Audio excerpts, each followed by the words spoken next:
A bad faith political commentator and a bad faith journalist talk about the bad faith Twitter files on a podcast literally called Bad Faith. Intrigued? Then click that like and subscribe and enjoy the video.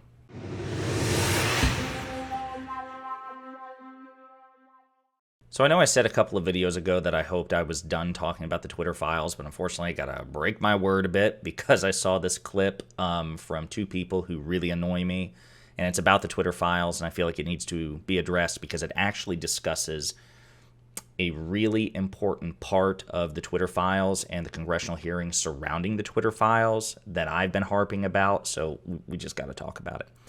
So there is a political commentator and former political operative. I think she worked on Bernie Sanders. I know his 2016 political campaign. I don't think she was a campaign manager. I think she was maybe the spokesperson. Her name was Brianna Joy Gray. This lady sharp. She's become a political commentator. She's co-host of a show on The Hill called The Rising, where it's, you know, she's again the ostensibly the left-wing correspondent, the left-wing co-host, and she has a co-host who is a right-wing co-host, and they basically discuss news and politics. I don't like her. I recognize she's sharp. I think she genuinely believes what she says, but I also think she says some really crazy things. This is the woman who had an argument with Noam Chomsky like a year ago. And it was, I was flabbergasted because she was making the case that a vote for Donald Trump and a vote for Joe Biden, it may have been during the 2020 election. I thought it was after. They were either doing a retrospective on the 2020 election or it was during the 2020 election after Joe Biden had secured the primary and he was in the general against Trump. But either way, she was having a conversation with Noam Chomsky, who is certainly no moderate by any stretch of the imagination. This guy is a lifelong progressive. He's 832. He's the only man on the planet older than Joe Biden, except perhaps the eldritch horror that is Mitch McConnell. And he was making the case, look, any responsible American voter should vote for Joe Biden and not anybody from the Republican Party. Because to whatever extent you're dissatisfied with Joe Biden, he is still clearly the better alternative in every meaningful way. And Brianna Joy Gray was effectively making the case that no, he's not the better alternative. He may be, less hostile, less caustic, but he's effectively the same. And she essentially took that position in 2016 when Bernie Sanders lost the primary against Secretary Hillary Clinton. And she was, one of those people who publicly derided the idea, mocked the idea that you would vote for Hillary Clinton against Donald Trump because Donald Trump really wasn't going to do that much harm. Like, yeah, he's a buffoon and he's a goof, but I mean, come on. I mean, people who are like, listen, you better vote for Hillary Clinton because there's no telling the kind of damage that Donald Trump will do. She was taking the position that they were catastrophizing. Oh, come on, guys, it's not going to be that bad. It was that bad. That man, in addition to mishandling COVID in a really big way, contributing to not only the 500,000 deaths which occurred on his watch, but also the additional deaths under President Biden. He tanked the economy, caused all kinds of economic strife. He put us in a really bad position in terms of, the trade war with China. He placated Russia. He drone strike things to hell and back. I mean, my God, he took Obama's drone happy trend and increased it with abandon, and to say nothing of what he attempted to do on January 6th. And those are just the highlights. And then, of course, the three conservative Supreme Court justices that he shoved into the court, which repealed Roe v. Wade, overturned Roe v. Wade. And so it was a major setback for civil liberties in this country. So she was just dead wrong. Yeah, I'm very sharp, though. I mean, if you listen to her podcast, she had a great debate with Vosh, and as much as I like Vosh, she kicked his ass. He was not prepared for it. So anyway, she's just really frustrating because she's not stupid, but she just creates these false equivalences. She is so disgusted by leftists who are not as left as she is, and which is understandable because, man, moderates and enlightened centrists can be really aggravating. But she creates these false equivalents. Oh, there's no difference between Joe Biden and Donald Trump, Hillary Clinton and Donald Trump, even though there are many substantive differences. Because Joe Biden is president today, we have major legislative victories, which would not have occurred if Joe Biden had not been president. We have a bipartisan infrastructure bill, the CHIPS Act, third round of COVID stimulus, which Republicans would never have gone for. We got out of Afghanistan. So, I mean, like, again, major things that have made a meaningful difference to people's lives. The economy is doing better than it was under the last year of Trump's administration. You want to talk about marginalized groups, because of, for example, Joe Biden rolling back the executive order, for example, on transgender, the transgender military ban, which occurred under Donald Trump. They're trans people who can now serve their country, right? So it has made a material benefit. There are people alive today who would not have been if Donald Trump were still president. So again, she's just wrong.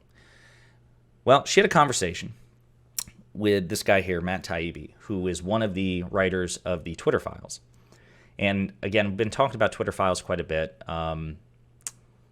particularly with respect to the 2020 election and social media and the Hunter Biden laptop. Of course, because Republicans, that's all they want to talk about. They don't give a shit about dealing with immigration and inflation and the fentanyl crisis and Russia and whatever else. They don't care. They just want to hurt Biden politically because they know 2024 is right around the corner.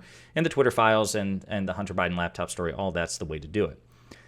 So as I've talked about in my commentary about the Twitter files, especially after the congressional hearings occurred within the past month or so, and we found out that Donald Trump, when he was president, the sitting president of the United States, attempted to use his influence, his authority, his position of power to pressure social media companies. What pissed me off was these so-called independent journalists like Matt Taibbi. Matt Taibbi professes, I'm an independent, nonpartisan journalist. I'm just concerned about government overreach. I'm concerned about the preservation of journalistic ethics. That's what I care about. And yet he didn't seem to give a shit that the sitting president of the United States. And I always hate to do this as like part of my spiel, but I sometimes feel like we lose, like certain titles lose their importance. But just as a reminder, if you don't have a full appreciation of what the president of the United States is, it's the most powerful man in the world, certainly in the United States. There is not a sitting member of the U.S. government, local, state, or federal, who is as important or is as individually powerful as a sitting president. Not a senator, not a congressperson, not a governor, not a Supreme Court justice, not a chief justice, not an FBI director, and nobody. There's more power concentrated in the office of the president, one person, than any other office in the United States, bar none. Nobody comes close. So if you're concerned about government overreach and you're going to scrutinize the government, if you have to pick one person to scrutinize the most, it should probably be whoever the sitting president is. And by the way, I think that's a standard that also applies to Democrats. Because it does, right? It should be both Republican and Democrat. Whoever the president of the United States is, more eyes should be on that person than anybody. And yes, you should still keep an eye out on FBI directors and cabinet secretaries and senators and congresspeople and governors and so on and so forth. No, to be sure, right? With great power comes great responsibility, and power should be scrutinized. But again, because the president is the most powerful, the president has the most responsibility, right? All of which is to say that during President Trump's 4 years in office, he repeatedly abused his power in petty, vindictive, capricious ways that we don't know of in terms of like Joe Biden. You know what I mean? So like when you're writing or contributing to this like bombshell expose about, my God, the sinister, nefarious relationship between big tech and government agencies, by the way, which were very often led by Republican directors or Republican leaders, appointed very often by Donald Trump himself. So when that's what you're contributing to, and somehow you're trying to imply that there's actually a sinister relationship between the left and the Democrats and big tech, and you're ignoring the clear Republican influence, including, again, a sitting Republican president leveraging his social media influence, it's really frustrating. So I didn't see this whole thing because you got to subscribe to her Bad Faith podcast to see the whole interview, and I'm not subscribed to it. But this clip was on Twitter today, and it annoyed the hell out of me. So I want to play it because Matt Taibbi finally addresses, and I wish we got the whole thing, It's like the first 30 seconds or minute that preceded this, but we didn't. And he discusses basically why, or I don't think he does a good job of explaining why, but he does at least comment on the fact that he didn't give a shit that Donald Trump was using the power of the presidency to try to silence and censor and suppress people because he had other things on his mind. So let's hear the clip. This is how the process works. I'm trying to get to the bigger thing as quickly as I can. I'm not going to worry about Donald Trump's stupid request just because idiots at the New York Times and the Washington Post are going to whine about it if I don't. So I also wouldn't be prioritizing Donald Trump's request. But I think that's such an important, this is such an important acknowledgement here. It's useful for the public to know. I'm very interested to know that you feel like there is a limited number of requests you can make. And you don't know how many, but that you have to make internally, you have to prioritize searches, that there's not some sense that you can kind of comprehensively look forever, that you have to rank internally your own priorities, which obviously is your prerogative, and your priorities are yours and my priorities are mine. But what that does is it's an artificially imposed limitation that I think prevents anyone from making claims about what a full search in its entirety would actually yield, right? So for me, I also wouldn't be prioritizing Trump. If I'm going to be fully honest, my first search words would be Bernie,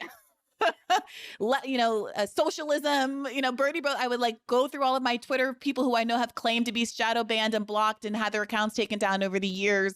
And I would look for requests for Hillary Clinton and some of the Podesta file disclosures about what journalists they thought were friendly and all this kind of stuff. And that's what I would be searching for, because that's my priority. I'm not saying it's the most important thing in the world. I'm not saying it's more important than what you've been searching about in terms of FBI interference. It probably is not. So I acknowledge that. I accept that. I have no problem with that. But it needs to be, I think, foregrounded. That this is not a comprehensive search, that I'm not looking through everything, that I don't have the ability to look through it because, frankly, I'm being limited, not necessarily nefariously. I'm not saying it's because of Elon Musk, I don't know that I'm being limited. But you just told us that you're being limited, that you feel like you can't ultimately make an unlimited number of search requests.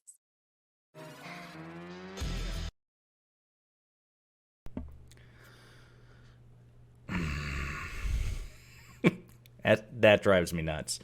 This to me is, again, kind of like a continuation of the revelation that Destiny had a month, 2 months ago, however many weeks ago, 6 weeks ago it was, with another Twitter Files contributor, Leighton Woodhouse, and David Zweig, another Leighton Twitter Files contributor, about how they didn't think to ask the people that the Twitter Files were about for comment. Elvis Chan, FBI agent, Yoel Roth, former Twitter executive, blah, blah, blah, Jim Baker, whoever else, just didn't ask these people for comment.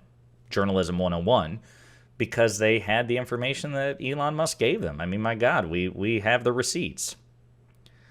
And this is kind of the culmination of that. So even Brianna Joy Gray, who is, again, frustratingly, for a woman who, says she's such a devout leftist. I mean, you heard her, right? She said, her priorities would be, what was Twitter doing to, potentially suppress or shadow ban or silence talk of socialism, or Bernie Sanders' 2016-2020 campaign, Hillary, or to artificially boost or magnify Secretary Clinton's campaign in 2016, all these things. And to give her credit, she copped to the fact that those are her personal priorities. She admitted that they're not the most important thing in the world, but it's important to her. So that's what she would be doing if she were given access that the Twitter Files journalists had.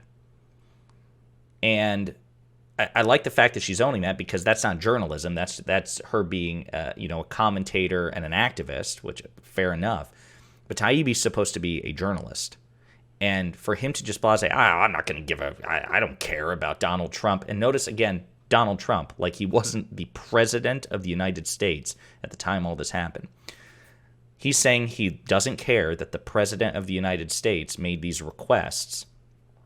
The most powerful man in the world, the head of government, using his office and the bully pulpit to try to pressure a private media company to shut up citizens that he didn't like.